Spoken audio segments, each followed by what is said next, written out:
तर हा आपला दुसरा ग्राफ आहे न्यूटन्स लॉ ऑफ कूलिंग मधला। इथे तुम्हाला दिसतंय D theta by D T against थीटाचा हा ग्राफ आहे आणि जो एक्स इंटरसेप्ट आहे तुम्हाला दिसतोय या ठिकाणी की जो थीटा 0 आहे हा 28 डिग्री सेल्सिअस आहे। कारण आपल्याला माहिती आहे एका सेंटीमीटरची जी व्हॅल्यू आहे एका सेंटीमीटरवरती ऑन एक्स ॲक्सिस आपण 5 डिग्री घेतलेत बघा। कारण आपण 2 सेंटीमीटरवरती 10 लिहिलेत, याचा अर्थ 1 सेंटीमीटरचं जे स्केल आहे आपल्याला माहिती आहे एक्स ॲक्सिसवरती 1 centimetre is equal to 5 degree Celsius. So हे जर तुम्ही नीट बघितलात तर तुमच्या लक्षात येईल हे 4 रेषा मागे आहे, याचाच अर्थ 2 डिग्री सेल्सिअसने ते मागे असणार आहे आणि त्यामुळे 28 डिग्री सेल्सिअस असं हे उत्तर येतं आहे। या ग्राफकडे जर तुम्ही नीट बघितलात तर तुमच्या लक्षात येईल की दोनच पॉईंट्स जे आहेत ते लाईनवर आलेत आणि परंतु तिन्ही जे उरलेले पॉईंट्स आहेत ते बॅलन्स आहेत बघा, फार कुठे असे लांब गेलेले नाही आहेत। आणि ज्या व्हॅल्यूज आपण ऑप्टेन केल्या होत्या पाहिजे असेल तर तुम्ही तो आपला जो एक्सपेरिमेंट मी दाखवला आहे तिथे जे मेन रिडिंग्स आहेत तिथला डी थीटा बाय डी टीच्या ज्या व्हॅल्यूज आहेत ते चेक करा आणि त्याच्यावरून हा ग्राफ काढला आहे। सो डिस्क्रिप्शन बॉक्समध्ये मी पाहिजे तर पुन्हा एकदा न्यूटन्स लॉ ऑफ कूलिंगचा जो मेन एक्सपेरिमेंट आहे तो दाखवेन म्हणजे तुमच्या लक्षात येईल।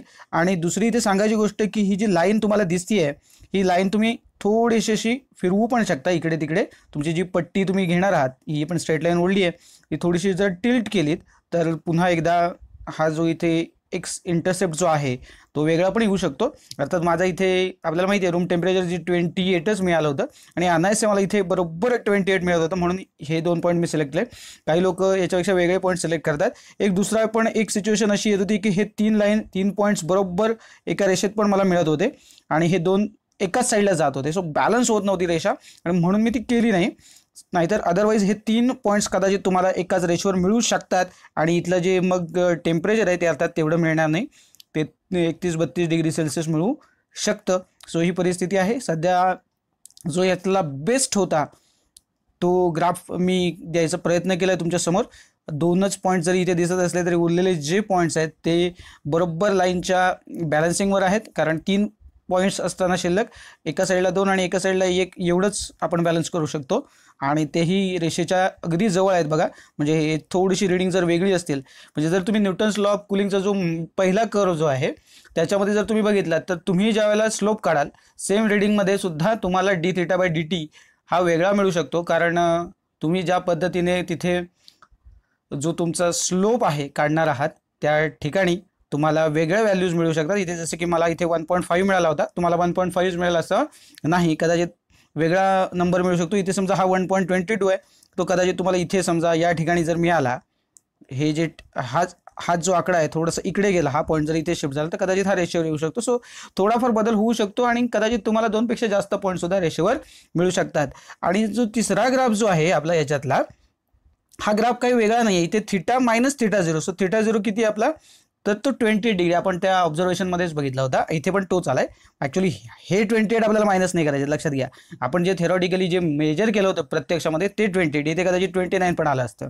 आपण वजा कुठल्या करतोय तर ॲक्च्युली थीटा 0 जे आपण तिथे मेजर केलं होतं ते। सो ते जर मेजर केलं तर तुमच्या लक्षात येईल बघा हा D theta by D T आहे तसाच, इथे थीटा मायनस थीटा 0 याचा अर्थ जे काही 28 तुम्ही शिफ्ट करणार आहात त्या थोडक्यात ही लाईन इकडच्या साईडला 28ने मायनस होईल, बरोबर। सो यालाच पॅरलल बरोबर ही लाईन येते आणि त्यामुळे ती बरोबर इथे ओरिजिनमध्ये छेदणार आहे, हे पण तुमच्या लक्षात आलं असेल। सो तिसरा जो ग्राफ आहे D theta by D T against theta minus theta 0 तो सुद्धा मी तुम्हाला दाखवतो बघा। हा बघा हा तो दुसरा ग्राफ आहे ज्याच्यामध्ये काही केलेलं नाही आपण वेगळं, तेच पॉईंट्स आहेत बरोबर आहे। फक्त इथला जो थीटा मायनस थीटा 0 ज्या रिडिंग्स आहेत थोडक्यात काय होतं, जो आपला थीटा होता 55 त्याच्यातून आपण काय केले 28 मायनस केले, तो कॉलम सुद्धा आपल्या त्या ऑब्झर्वेशन टेबलमध्ये आहे, तुम्ही बघितलं असेल थीटा मायनस थीटा 0चा कॉलम।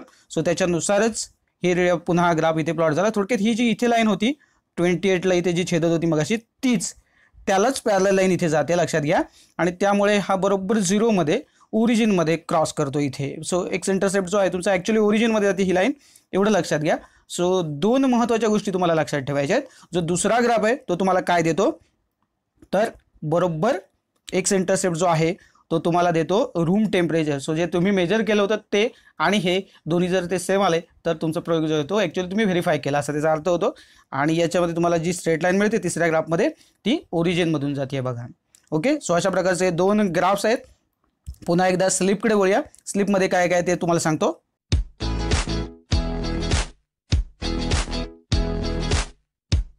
तर स्लिपमध्ये L6 आणि L7 अशा दोन स्लिप्स न्यूटन्स लॉ ऑफ कुलिंगमध्ये आहेत. पेज नंबर 152 वरती आहेत बघा. याच्यातली जी पहिली स्लिप आहे L6 वाली, तिथे रूम टेम्परेचर जे आहे ते तुम्हाला दिलेलं असणार आहे आणि तुम्हाला जे ग्राफ काढायचे ते दोन काढायचे आहेत, लक्षात घ्या. प्लॉट अ कुलिंग कर्व असं म्हटलंय, त्यामुळे जो कुलिंग कर्व जो आहे तो आपल्याला घ्यायचा आहे. आणि पुढे त्यांनी म्हटलं find the rate of cooling for 5 different values of temperature. आणि पुढे असं म्हटलंय plot a graph of rate of cooling against excess temperature above the surrounding. Okay, so आपल्याला काय करायचं आहे, रेट ऑफ कुलिंग म्हणजेच D theta by D T against excess temperature above the surrounding म्हणजेच थिटा मायनस थिटा झिरो. हा जो graph आहे तो तुम्हाला प्लॉट करायचा आहे. इथे तुम्हाला रूम टेम्परेचर जे आहे ते त्यांनी दिलेलं असणार आहे असं ही स्लिप सांगते. सो जे काही टेम्परेचर असेल ते तुम्हाला दिलेलं असेल किंवा काही ठिकाणी तुम्हाला ते स्वतः मेजर करायला सांगितलेलं असेल. कारण असं आहे की रूम टेम्परेचर हे कायम बदलत राहणार आहे, त्यामुळे तुम्ही जेव्हा प्रयोग करत असाल त्यावेळी ते वेगळं असू शकतं. कदाचित तुम्हाला एक्झामिनर प्रोव्हाइड करतील किंवा कदाचित तुम्हाला ते मेजर करायला सांगतील. L7ची जी स्लिप आहे म्हणजे हा जो ग्राफ आहे ॲक्च्युली हा जो तुम्हाला दिसतोय तुमच्या समोर मी आता ठेवला आहे थिटा मायनस थिटा झिरो वाला, D theta by D T against theta minus theta zero. हे जे आहे हा ग्राफ जो आहे हा आपल्याला काढायचा आहे. म्हणजे हा कंपल्सरी ग्राफ आहे, बघून ठेवा. हा आपली जर पहिली स्लिप म्हणजे L6 स्लिप असेल तर आपल्याला हा ग्राफ काढायचा आहे. आणि पहिला आहे तो कंपल्सरी कुठला, जो मागच्या आपण एक्सपेरिमेंटच्या मेन सेशनमध्ये आपण बघितला होता तिथला जो कुलिंग कर्व आहे तो आणि हा ग्राफ. ओके, सो हे जे दोन ग्राफ आहेत हे आपल्याला काढायचे आहेत पहिल्या स्लिपसाठी, लक्षात घ्या. म्हणजे पहिला आणि तिसरा. ओके, हे आपल्या पहिल्या स्लिपसाठी असतील. आणि जो आपण दुसरा ग्राफ काढला होता म्हणजेच कुठला, हा बघा, D theta by D T against theta. हा जो ग्राफ आहे तो तुम्हाला काय करायचा आहे तर पुढच्या स्लिपसाठी काढायचा आहे. L7 नंबरची जी स्लिप आहे त्याच्यामध्ये पण त्यांनी असं म्हटलंय प्लॉट द कुलिंग कर्व. लक्षात घ्या, प्लॉट द कुलिंग कर्व म्हणजेच पहिला ग्राफ आहे, लक्षात घ्या. तर तुम्ही म्हणाल की इथे कुठे ग्राफ काढा असं सांगितलंय, सो तो प्लॉट द कुलिंग कर्व म्हणजे पहिला ग्राफ आहे, लक्षात घ्या. आणि नंतरचा एक ग्राफ त्यांनी पुन्हा एकदा सांगितलाय, तो कुठला, plot the graph of D theta by D T against the temperature theta and hence determine the room temperature. So जो आत्ता आपण बघितला दुसरा ग्राफ, पहिल्यांदा जेव्हा आपण आज आपण पहिल्यांदा बघितला तो दुसरा ग्राफ असं मी काय म्हणतो, कारण पहिला आपला कुलिंग कर्व असणार आहे आणि हा असणार आहे आपला दुसरा ग्राफ. ओके, सो हे दोन ग्राफ आपल्याला जर L7ची जर स्लिप आली तर आपल्याला काढायचं आहे, लक्षात घ्या. सो ॲट अ टाइम तुम्ही 3 ग्राफ काढणार नाही आहेत परीक्षेमध्ये.